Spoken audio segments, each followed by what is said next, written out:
One thing that we've noticed make a big difference outside of having the most important information first is having the coupon code linked within the links that are in the email. So, for example, it's like, hey, welcome to Dad Mug Co.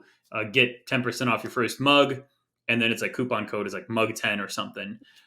When you click on the button of like redeem my discount or whatever it is, the link that they click on has the coupon code embedded in the URL. So it streamlines the purchase. So Welcome back to Built Online, the podcast where we dive into everything online business. Here we explore the minds of creators who are building online businesses to power their dream lives and ultimately transform economies. I'm your host, Cody McGuffie, and if you're new here, I'm the founder and CEO of EverBee, a creator commerce platform where we believe that everyone deserves the opportunity to pursue their passions and to live life on their own terms. We're on a mission to make creator commerce accessible to everyone throughout the world, no matter where they are, and to make a positive impact in our families and our communities. And we believe that everyone that truly commits to a vision and pursues it with an undeniable force of will, that they will ultimately succeed. I'm really excited about today's show. Thank you for sharing your time with us. Before we jump into today's episode, I'd like to ask a quick favor for anyone that's listened to the show before. If you haven't already, please let us know if these episodes and these conversations are helpful or not. Share your feedback in the comments and review it if you would. It truly helps the podcast. It helps our team. It helps me personally understand what types of guests that we should have on the podcast. That really just helps us improve the show to make it better. We need your feedback. We would not be able to operate without your feedback. So be sure to follow the podcast, subscribe to the channel wherever you're watching this, so you really never really miss out on that one nugget that can really change your business and change your life. Enough of that. Really excited to have you here. Let's jump into today's show. Nikita, what's up, man? How are you? what's going on, Cody? Excited to be here. Excited to drop some knowledge on all things email and SMS. It's my favorite thing. It's actually literally one of my favorite things because it's so underrated, I would say. It's underrated. Yeah, the most recent, like, I guess, analogy I've been using on email and SMS has been like emails like the ugly stepchild in the basement that you don't really want to talk to, and it's like they're bothering you, like, hey, please use me, I can make you more money. And it takes a while for some brand owners to pick up on it, but I think enough brand owners at this point kind of get the power of email, and when they start using the tools like a power user, whether it's like Klaviyo, the tool that you built, or Sunlane, whatever you're using, you can get a lot of juice worth of squeeze from email and SMS. Dude, it's like easy wins too. Yeah, and it's definitely not sexy. I would say email marketing is not sexy. I remember when I first started my e-commerce journey years and years ago, I was literally typing in, is email marketing dead? Because I thought at the time, even back then, maybe email marketing was dead, because that was like the common thing that everybody would say, that like didn't want you to use email, or they're pushing their other tool. They would say like email marketing is dead, and it's like all this stuff. I don't know if you remember that. I mean, I still see it. So like, I don't, yeah. Just The fun part about marketing channels, and the ones that are the least sexiest, are the ones that drive the most consistent results. Like email isn't sexy, SEO isn't sexy, PR isn't sexy, but like it's one of those like channels that just consistently drive, whether it's top of funnel awareness through PR, consistent like dedicated search and like search intent through SEO, and then obviously following up with everyone and nurturing your customer base or your subscriber base through email. I think it's one of those tools that, like, if you get it right, like it's just like you're set for life pretty much with your business. crazy. I have one question. I wanted to lead us off with this. It is for anybody wondering, kind of on the fence, if email marketing is worth it, or should they spend their time, invest their time. Let me ask you this: is email marketing dead in 2024, going into 2025?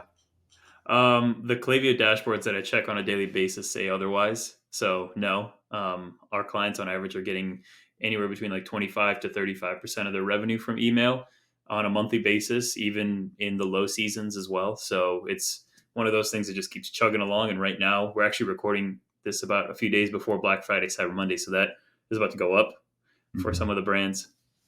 So just to put that in context, 20 to 25% of revenue. So such as, for example, if a brand does, put this in whole numbers, if a brand does $1 million in revenue and annual sales, Yeah. 200,000, 250,000 of those revenue should come from just email marketing. Correct. Yeah. Email campaigns and email automations. Beautiful. And when you say campaigns and automations, break that down for us. What high level, what does those look like? Yeah. On a high level, the way you should think about campaigns and automations is campaigns are just one-off sends. Think of it like publishing like a YouTube video. Like you just put it out there and it's out there. Granted, it's a bit different from a YouTube video because there's organic search traffic there. But with email, it's just you're doing one-time send. So like if you're doing a product launch or if you're doing a sale or a company-wide update, that's when you send out campaigns. Automations, on the other hand, they used to be sort of campaigns that you would send out on a manual basis, but now they're just automated. So you set up a trigger. So it could be someone subscribed to your list, and on an automated basis, the email platform that you're using will automatically send out emails on a delay or on a certain time frequency to those people. So that way you don't manually have to keep sending out an email to all the new subscribers that you get every week or every day. So a welcome automation is the one that introduces your brand and sort of nurtures any new subscribers, turning those window shoppers into customers. And then you have abandoned cart, which basically follows up with people that have abandoned their cart, were in the middle of purchasing, didn't buy, and just following up with those people. That is like obviously the higher performing one because people have already had intent to buy, but they just maybe something happened and they dropped off. Post purchase is another one. It's more so getting people bought into the brand more so. Like obviously they bought in because they bought something, but helping them educate about the product, any product use cases, any more relevant information about the product, the brand, etc., and then asking for a review. Cross sell is just cross selling any other product. So if you're selling toothpaste, selling toothbrushes is a great cross sell email. Win back is more so for re engagement. So basically, if someone has fallen off the face of the earth and hasn't opened up any of your emails or hasn't bought in a certain period of time, you can then follow up with those people through a win back flow or a win back automation. I love that. It's so funny because when I was starting my journey, I didn't know any of this stuff, right? No one does.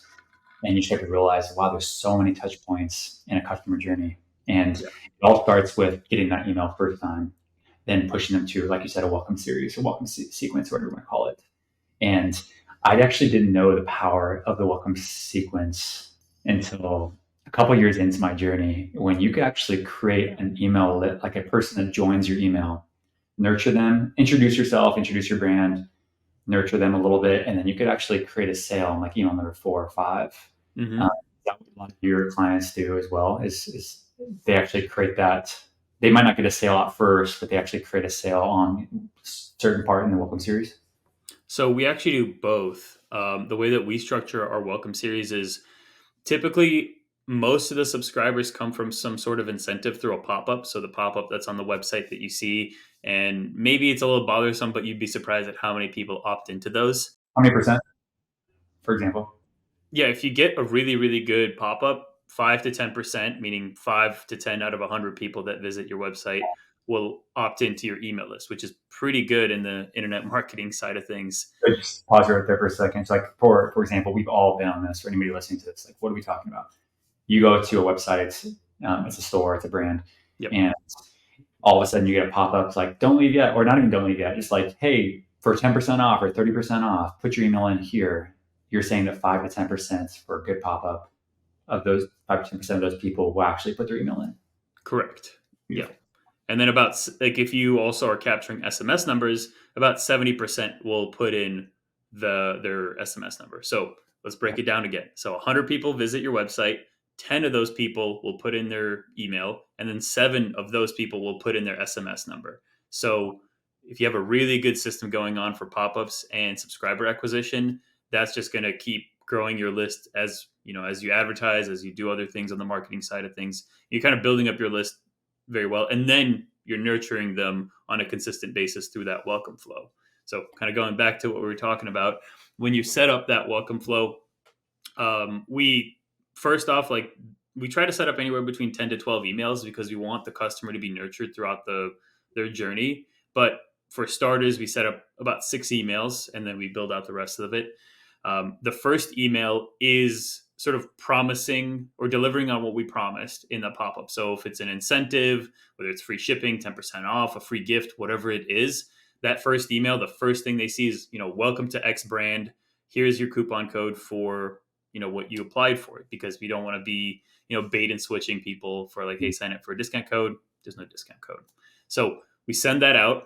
And then the following 2 to 3, maybe 4 emails are all nurture based. And then we follow up with a sale on the 5th or 6th email, similar to what you mentioned. And that only goes out to people that, have gone through the past 4 to 5 emails and just haven't purchased. So, meaning if they have purchased, they're not getting that sale email because they've already bought something, they've already used the incentive. So we're kind of capturing even more customers in that last, I guess those last 1 to 2 sale emails, because not only have they have read about the journey, about your brand, more information about the brand, some of the testimonials from using your products, they're now more warmed up and feel like they have a connection because they have gotten those touch points over the last, let's say, 3 weeks. They're more likely to buy from those 1 to 2 sale emails towards the end. Makes total sense. With your first couple emails, I'm curious about those because a lot of people right now are listening to this and like, I know I need to do this, but I don't know how. Everything Nikita said is kind of confusing to me. And so even though it's fairly straightforward, but maybe give us like some examples. So Sally goes onto my website. It's called bestdad.com. Drinking a dad mug. And she'll see a pop up, and it says like, put your email address in for a 30% discount code. She puts it in, sally.com. And then she immediately gets an email. Yep. And it says like, as promised, here's your discount code. And she's like, cool, you delivered and promised, step 1 complete.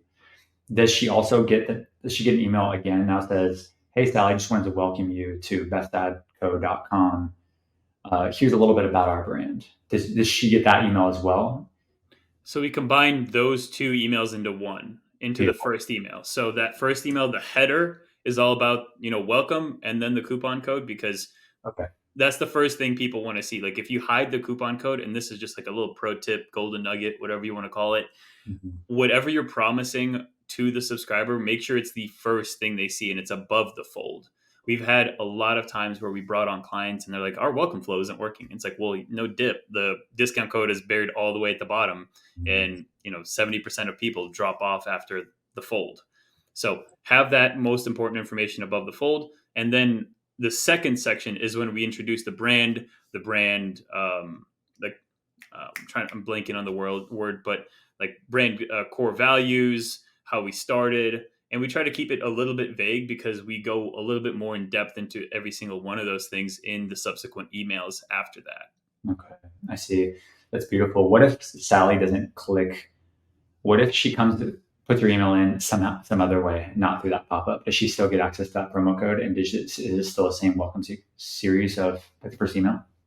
So long as she put in that email and never did any other action like purchase, abandoned cart, abandoned browse, or abandoned checkout, then she will get those emails. If we got that email from an abandoned checkout, then she's going to go through the abandoned checkout flow, and that's where that revenue is distributed to or attributed to.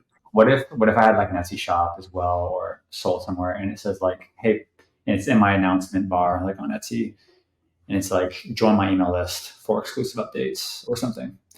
And she puts her email through that way. So she would still get that same flow. You're pushing everyone to the exact same first email. Is that correct? Exactly. All non-purchasers through that same flow. Yeah.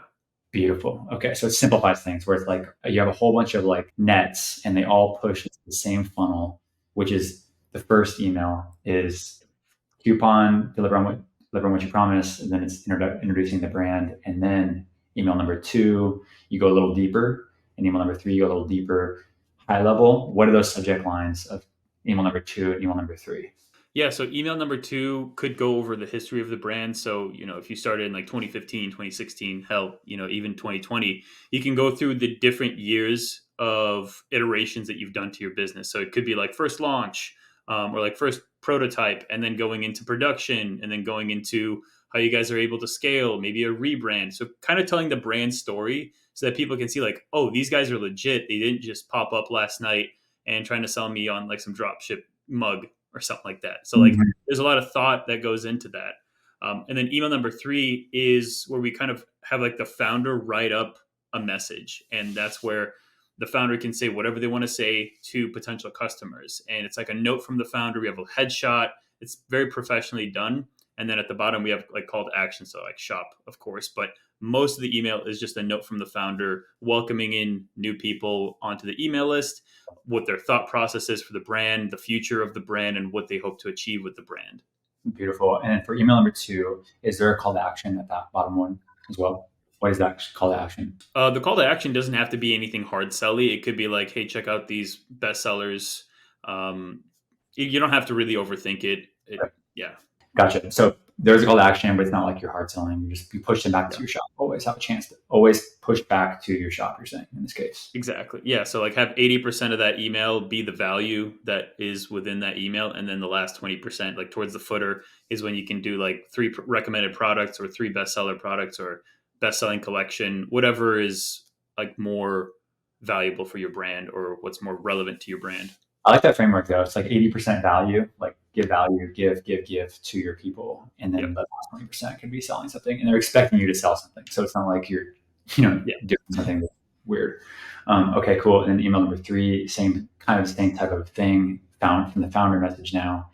Do you recommend with these call to actions? I know you mentioned email number 2, like push to a best-selling collection or something like this. Do you ever recommend specifically pushing to a specific product, like your best-selling product, like that person wants that thing, or not yet in these welcome series? It's usually the first product that you can see. Like obviously, like in the U.S. or like Western countries, we read from left to right, so that would be like the first product on the left, or maybe it's the product that's in the middle, whatever catches the eye. For the most part, the only times we've only included one product in like the product recommendations is when we're working with a one product store, or like where they have like one Halo product that's like $200, $300, $400, and then their accessories are like 20 or $30. We're not going to be pushing to the accessories. We obviously want them to get the main thing. Got it. Okay. So it sounds like it works though. Like pushing to the collection works. Okay, cool. And then email number 4. Email number 4, that's when we go through our unique process. So, and again, 2, 3, and 4, these could be switched up at any point. So sometimes if it's relevant for like the production process of, let's say you're making organic honey, like obviously that should be email number 2 instead of vice versa. So like everything that I'm saying is in fluid, just go based off what's best for your brand. But yeah, going back to email number 4, it's all about the production process or anything that makes you guys unique. So for example, if you guys have been on like Shark Tank, or if there's a unique way that you make your honey or a unique way that you make your deodorant that is like paraben free or aluminum free and that sort of thing, like that's where you can highlight that. You can also highlight in email 4 us versus them. So like what makes you guys stand out from the competition. So it's like, if you're making hoodies, it's like, yeah, we have a specific way to manufacture the hoodies and have specific cut lines that accentuate your biceps or accentuate your chest. Like those are like different like angles that you can take that email to where you're kind of breaking down all the objections that someone might have, where it's like, where do you source your honey, or how do you make your hoodies, that sort of thing. And you're breaking it down without the person even noticing. Yeah, I get that completely. Okay. Same TTA. Always push back to the shop. Yeah, you could push back to different products or anything that's relevant within there. So, like obviously, if you're selling honey, you're gonna push to honey. And it sounds like email number 6 and 7 and all the way through 9, whatever it is. Those are all based on like how deep do you go? Do you continue to just kind of keep going with this type of framework of educate, build trust, push back to your shop, or when do you stop? Yeah, exactly. So out of like the 10 email sequence that we have, I think so. Welcome number 1, follow up number, or welcome 1, sales 1, 2.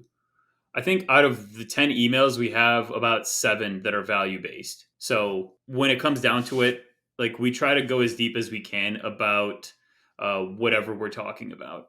And that could be even as deep as like going through research studies. So we have a client that's in like the medical health space and they've done like research studies. So covering the findings of the research study and how this specific product has helped like this like testing group of people with their sleep or with their mood or their stress, whatever that might be.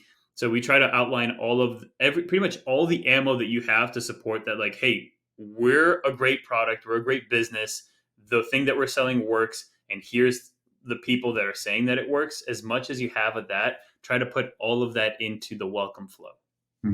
Okay. And what is your last? You said 7 out of 10. So the last three it sounds like are more time sensitive. Are you hard selling more in those last three emails? We have like we're not hard selling, but like we do have like timers set up for urgency Okay. within like the email of like, hey, your special Tuesday discount is going away on in like the next 24 hours, and there's like a 24-hour timer at the top of the email. Okay. So we do have certain tactics that we use when we design the emails to increase urgency and scarcity, but we're not like hard selling of like we're about to sell out, like this is the last chance you'll ever get to buy our product, you know. Yeah, because you always want to like maintain that like level of trust and authenticity. Exactly. You're not trying to trick anybody. I noticed that too. Or I've just learned that over the years, right? It's like customers are smart, super smart. Yep. We way smarter than we think. We're smart shoppers, and we can sense if there's like some sort of trickery happening, and we pay attention to it. And it puts a weird taste in our mouth. We don't always have words for it, but there's always a feeling that it leaves you with, and you know that like you'll just lose that customer forever. Is that in your experience true? We're actually experiencing that right now with some of our Black Friday launches. We've had a few clients that wanted to launch in October, like late October. They're like, "Hey, we're doing our Black Friday things right now," and it's like not even Halloween yet. So it's like, what are we doing? We advised against it, but at the end of the day, the business owner has the final say. So we're like, okay, cool, we'll run with it. And it's like sales have been slow, maybe on the email side because we're pushing it, but like now sales are starting to pick up because we're getting closer and closer. It's Thanksgiving week right now, and it's like, wow, where were these sales? It's like, well, people like it's like, yeah, you have a Black Friday sale going on, but like they don't know if that's like the sale. So you're kind of tricking the customer into thinking that there is a discount, even though there is a discount, but they may not fully trust you Mm-hmm. because of you launching things so early. You know what? I get that actually. I've gotten some of those emails too. We're all getting these emails, and I'm getting these emails from brands. And I saw this Black Friday, lots of Black Friday deals go early, right? For Yep. example, 2 weeks ago, which maybe it arguably is not that early, but let's just say to me it felt early. And when I see these things, I'm just like, okay, you say it's a lot, you say it's an early Black Friday, cool, but like this is not the end. Like you for Yep. sure are going to offer another Black Friday thing towards Black Friday. That's how I feel. It might not be true, but that's how I feel as a customer. And so therefore I just lose a little bit of trust, just a little tiny bit. Yeah. So we do things a bit differently. We actually do the inverse. The early Black Friday has the biggest discount, and then the Black Friday actual like November 29th this year is a step down discount. So, for example, we'd be running 30% off during the early access VIP sale, and then 25 or maybe 20% on the like the actual Black Friday, and then even a further step down on Cyber Monday. So we're trying to get people to pre-buy, and I think the earliest that we launched our VIP sale was last Wednesday. So even then, it's within the time frame of Black Friday, maybe like a week before. But either way, like that generates typically a pretty much the equivalent amount of sales that we would see on the Black Friday side. And we try to highlight it like this is the biggest discount, like this is where you want to be, and build hype through like the pre-sale emails before we launch the VIP. And then once Black Friday comes out, obviously, we let that ride as is. Love it. I have a couple questions too, like kind of almost maybe some bang through questions. Yep. Metrics. So we talked about like for seven emails, what are open rate percentages that people should be targeting? What's like within benchmarks, all that stuff. Let's just call it open rates for now. Yeah. So with the welcome flow specifically, or basically any intent flow that you have set up, whether it's a welcome, abandoned cart, abandoned browse, post purchase, cross sell, that first email that they get is usually anywhere between 60 to 80% open rate. Because if someone opted in for a coupon code and they get an email from you, they're expecting a coupon code, they're going to open up that email. Mm-hmm. So in those cases, one thing I would highly advise against is including the coupon code in the subject line. Don't ever do that because then you're not going to get an open. They're just going to see the coupon code. All right, cool, copy paste, and then they can shop. What's the Um, subject line people should use just by default? Like what's an easy one? what was that? What's the subject line somebody should use by default? Like It's just like welcome to the family, or welcome to Dad Mug Co. Whatever. It could be something simple. Like you don't have to overthink it there. One thing you could do is just add personalization. It's like, hey Cody, welcome to Dad Mug Co. or whatever it is. If you get their first name or if you have that data collected. Cool. So 70 to 80% on the welcome flow on the first email, and then usually throughout the subsequent emails that drops off and it averages out at about 50%. So about, again, half the emails or half the people that you send the email out to will open up that email and will skim through it at least. Pretty good. Yeah. Well, that's just welcome flow because we're providing value. They may be brand new, so they're just seeing all these emails. It's kind of like, if you're on the Instagram Reels feed and you see cars, and then for the next 10 Reels, you see cars because Instagram noticed you were engaging with it. So similar psychology here, at least. Click through is anywhere between like 5 to 7%, and then placed order rate is anywhere between like 5 to 10%, depending on the specific like product that you're ordering. Last two, I'm sorry, click through rate was what percent? 5 to 7%. 7%. That's pretty good too. It seems like, again, welcome series. What is, for anyone that doesn't know what CTR is, like what is click-through rates when it comes to email? Like what defines that? Yeah, so the click-through rate is defined by how many people opened versus how many people clicked the email. There's actually two different ways to define it. It's either by open and click or sent and click. So, and how do you look at it? Open? Yeah, we like to look at open to click because then they wouldn't be able to click if they didn't open. Yeah, I feel the same. Okay, so open to click is anywhere from 5 to 7%. So exactly, yeah. So 100 people opened, 5 to 7 of those people would be clicking. Sometimes it's even higher than that. So, and if outside of the welcome series, if you take away the welcome series and just like let's call it email marketing benchmarks, is it typically around 2%? Is kind of like the industry standard for open? Yeah, 2% is the industry standard. So if you're like below, you're like 1.5 or like even below percent, I would highly, highly recommend improving the emails. And like, again, this is another like free sauce, golden nugget, whatever you want to call it.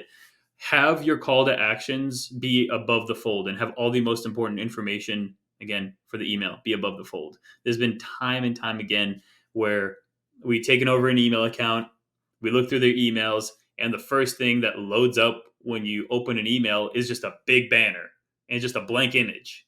Not like a blank white, but like it's like a lifestyle shot of like this jacket or something like that. And then the call to action is like below a paragraph, below a headline. You have to scroll like halfway through the email to get to the first call to action. So include the headline, the coupon code, the timer, whatever, like banners, important information above the fold, and make sure that that button with the call to action is within sight for whenever you open up your email. Someone's wondering right now, what does above the fold mean? What does that mean?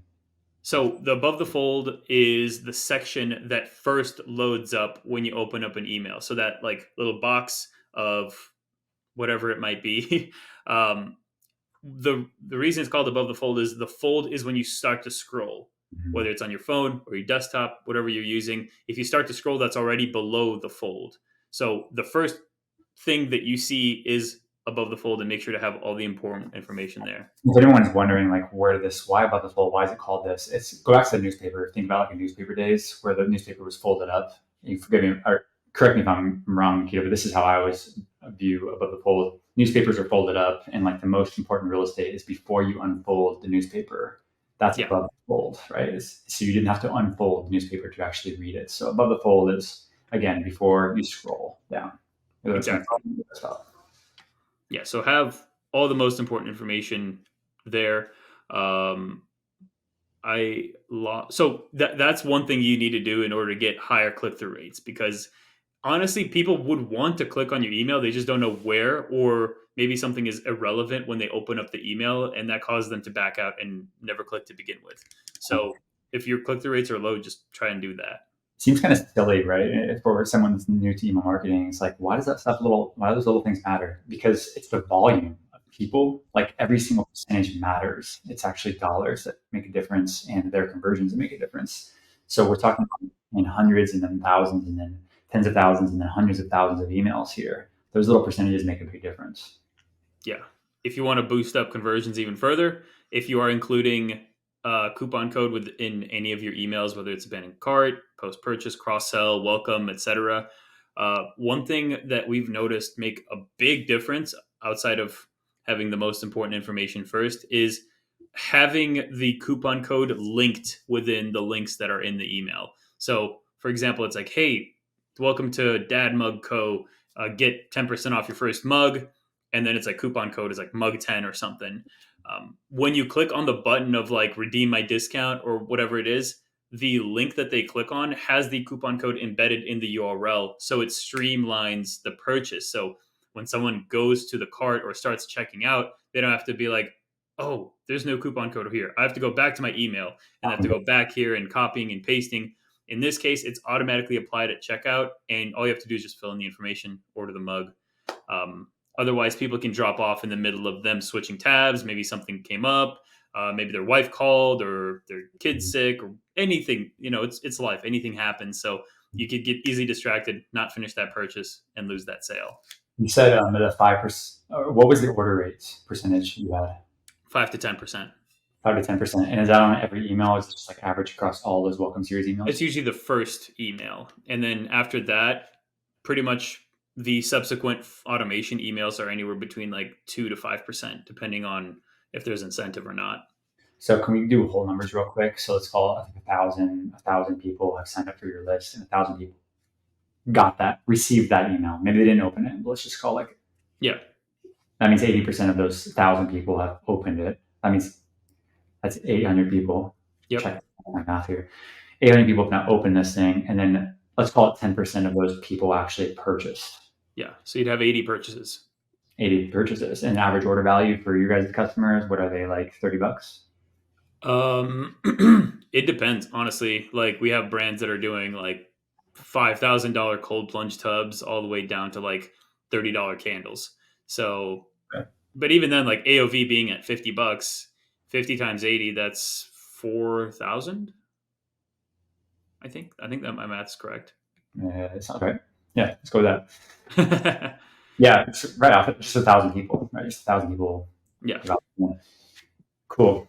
Well, that's beautiful. I had some other questions that I had for email marketing. Oh, another one was images inside of emails or not? We are using a lot of images in emails. Yeah. There are a few things that you should do before uploading the image. So number one, compress the image, because the heavier your image is, the longer it'll take to load, similar to your website. If you have very, very heavy images on your website, it'll take long to load. People will bounce from your website. Same with email. So if you have very heavy images, they will take a long time to load in a person's email, especially if you're using like your phone. Like people will back out because it's like a blank email. So you don't want that to happen. Try to keep all of your images under 100 kilobytes or less. That's just the standard protocol that we use internally in order to have like the fastest way for an email to load.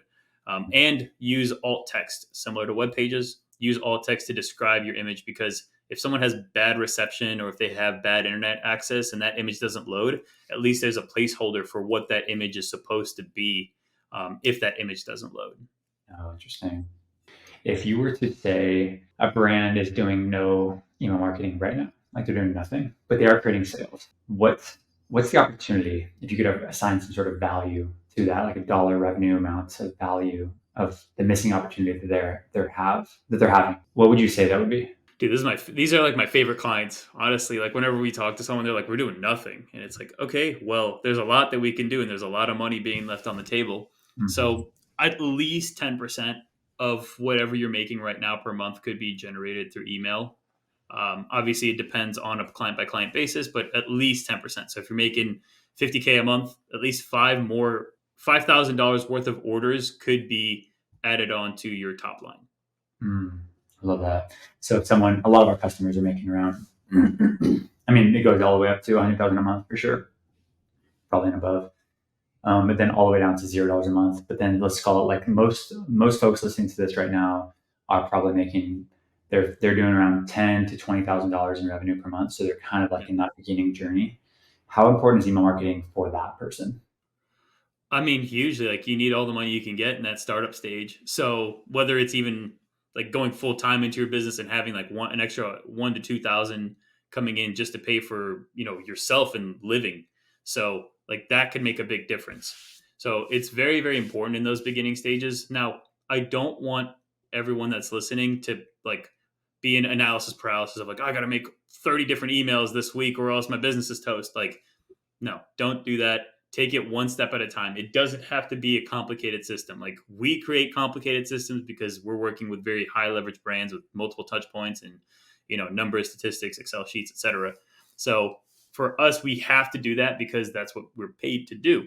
In your case, if you're just starting out, I would highly recommend just getting the basics done. Even if it's one email per automation, that's one more touch point that you don't have to worry about. And that's one more touch point that you could generate revenue from, whether it's one welcome email, one abandoned checkout email, one post purchase email, one win back email, whatever that is. Just start slow and then start building up on that whenever you feel ready to. Because again, being in that startup stage, you're wearing 30 different hats. You're producing, managing, creating content, running ads, trying to do email now, that sort of thing. So just take it easy and try and do it one at a time. Love that. Such great advice and so practical. So I appreciate that for sure. So if everybody's listening to this right now, if you're only selling on Etsy, you're only selling on Amazon, that's not a bad thing. Continue to do that. But consider when you go to build your website, your own standalone store, consider having like an email marketing strategy that is a part of this. Now you can use various tools for this. As you know, if you're listening to this, you know at EverBee, we have an email marketing platform for this called EverBee Email. Free to sign up. I would highly recommend doing that. But there's other ones like MailChimp and Klaviyo and like all these other ones that if you're already using, great, cool. And the idea is that go get started. It's kind of like what Nikita was saying. Nikita, I think this is a good transition point to the rapid fire questions, if you're up for Let's it. do it. Cool. What's your favorite business book? 48 Laws of Power. Ooh, what's the author of that one again? Robert Greene. Robert Greene. I wanted to ask you why, but let's just go rapid fire. What's the one thing that you wish that you knew before starting your business? Sales is the only thing that's important. Sales cures all. Exactly. What's the worst business advice that you've ever received? I don't know. There's just so. I think go back to school. My dad's like, "Hey, go back to school so you can make connections," and it's like, well, I can just go to a conference and make more connections that way. How many hours do you think that you work in your business per week? Probably like 50 to 60. Okay, if your family and your friends and your customers all had to get together without you, so you're not in the room, and they had to write an honest article about Nikita and characterizing your traits, your good things, your bad things, what do you think they would say? I think caring, but arrogant. So, like, I like to flaunt my success, but not in your face. Like, it's like, hey, if I got a win, I'm going to flaunt the win because I worked hard to get that win. But at the same time, I take care of my relationships. I take care of my parents, take care of my siblings, take care of my girlfriend, and I make sure that like if they ever need anything, I'm there for them. Same thing with my clients. Like if they ever need anything, they have direct line to me at any point in time to take care of whatever needs to be taken care of. But at the same time, if I'm winning, I'm going to tell people. Sure. What this is not a question on here, but I like to ask this to fellow business owners. Do you think that everyone should be an entrepreneur? No. Tell me why. It is not for the faint of heart. It is a lot of work. It is, turning, like, I wish sometimes, not sometimes, but like, I guess in the early days, I'm like, man, it would be nice to just have like a set time off. But, being a business owner, there's never a time off. You're always responsible for everything. And you have to constantly evolve. And I think that's just like two of those things, which is constantly evolving and always, I guess, like being responsible is just what most people don't want to do. Like, if anything, majority of the population wants to be abstain from responsibility, and they want to abdicate that responsibility to someone else. So that's one thing they can't do. And most people after college, they don't really evolve. That settle down, have kids, nuclear family, and you just ride the rest of your life out, which I don't think most people are built for. And to be honest with you, I wasn't built for that. I just had to become this person through years of failure and years of just sticking it out. Why do you think you did it? I had nothing else to do because I'm like, I want to get this done. Like, I've always wanted to be a business owner since I was young. And it's like, okay, I guess this is what it takes to be the best. And pretty much every time I hit a certain peak or a certain threshold, it's, you kind of see over the horizon of like the next stage or the next peak, and it's like, well, shit, okay, I have to rebuild my entire life now, or rebuild the systems that we're doing in order to get to that point. Otherwise, I'll just be stuck at this plateau. Get that? Do you think that everyone could do it if they made the decision to do it? No, no, I don't think so. If you look at the general population, at least right now, I think a lot of people are lacking consistency and discipline. And I'm not the one to be on a high horse or, die in this hill where I have problems with consistency. I have problems with discipline, but I feel like I'm more consistent and disciplined in the things that I'm really good at, or the things that need to be consistent and disciplined at, more than the average or like the entire world per se. I think that, yeah, it's interesting. I agree. I wrestle with this question. That's why I like to get perspectives on it. Because in the sense, on one side of things, I'm like, I completely agree with you. I'm like, this is, why would I wish any of this pain on someone else? Like, I wouldn't, right? Because sometimes just like the pain of like uncertainty, the sleepless nights, the worry about your employees, the worry about them getting paid on time, the worry about, then you worry about them quitting, and then you having a gap in your team, or you worry about your customers and the customers. Like, there's so many things that you're thinking about all the time. Yeah. Then parts of me, I'm like, no way, someone should do this. Not really. And then there's another part of me of like, well, I've grown so much purely because I chose the path of Yeah. business owning, entrepreneurship, that I would almost like, I think everyone should experience this level of growth, this level of investing in yourself, this level of discomfort in order to be their maximum potential self. Also, because it also makes you, I think, a better husband, a better wife, a better probably parent. I think I'm a better parent because I'm a business owner. And so then I'm like, okay, maybe not everyone is built for it, but everyone should at least try it and touch it. And even if they maintain their full time job, they should still taste this thing of entrepreneurship also. It's just going to make them a better human being. And so I wrestle back and forth with this. That's why I like to get your opinion. Any thoughts there? I think it's a lot about self reflection, because you have to do that constantly as a business owner. Whether it's like, did I say that email correctly, or am I leading the company in the right direction? That sort of thing. And I think a better question, instead of asking, do you think everyone could be an entrepreneur, is, do you think everyone would feel comfortable supporting, let's say, a small business of 10 employees? Do you think everyone would feel comfortable being the sole person responsible for feeding 10 families? Mm. It's Because that actually puts it into realistic perspective of like, you have to pay these 10 people every week or every other week, whatever your payroll schedule is. And you are basically responsible for feeding them, keeping them housed, paying for their car loan, paying for their mortgage, whatever it is. mm-hmm. That's true. I would say that probably the majority of people would probably answer, like, if the question was, would you be comfortable doing this? I think everyone, if they've never done it before, it probably is going to be default answer would be no, I'm not comfortable with that yet. I guess if I'm Yeah. going to have to get comfortable with that, if I'm going to pursue this thing, because I certainly wasn't comfortable probably with that at first, but I was excited about having that problem, I would say. Yeah. But that's because you got a little taste of it. Hmm. Yeah, that's why I'm like, right now, if you were to ask me where am I leaning towards my own question, I would say everyone should be an entrepreneur. Now, with the asterisks, define entrepreneur now. Then it's like, okay, well, is full time entrepreneur the definition, or is it like a side hustle? That's entrepreneurship too.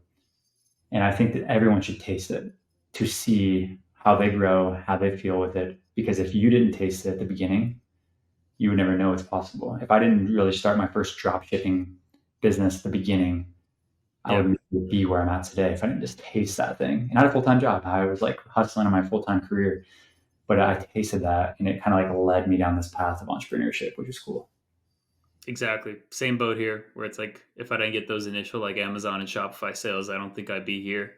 Or, I mean, I think right now there's probably a bit of a different, I guess, aura around entrepreneurship, because it's not like sexy and all that.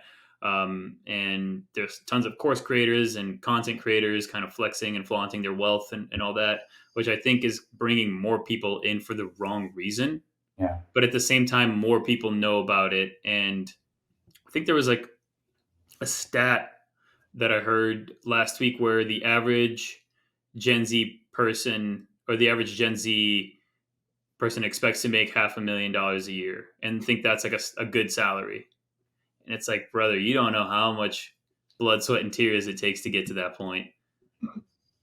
Yeah, that has always cracked me up when you hear like this 22-year-old, not hating on any 22-year-old listening to this. It's okay and it's natural to feel this ambitious way, and it's a good thing actually. It's just it is laughable sometimes thinking about myself, and I'm like, I want to make like $1 million a year, and like by the time I'm 25, like possible, okay, possible, but you have to grow a lot mentally, and you're gonna have to grow into a leader that deserves that, not just because you learn a couple skills that you learn from a course. It's now you should take the course, but just expand the time horizon. I would probably say to anyone listening to this, like expand your time horizon, play the long game, and you will have that plus way more as long as you Yeah. play the long game. That's my view.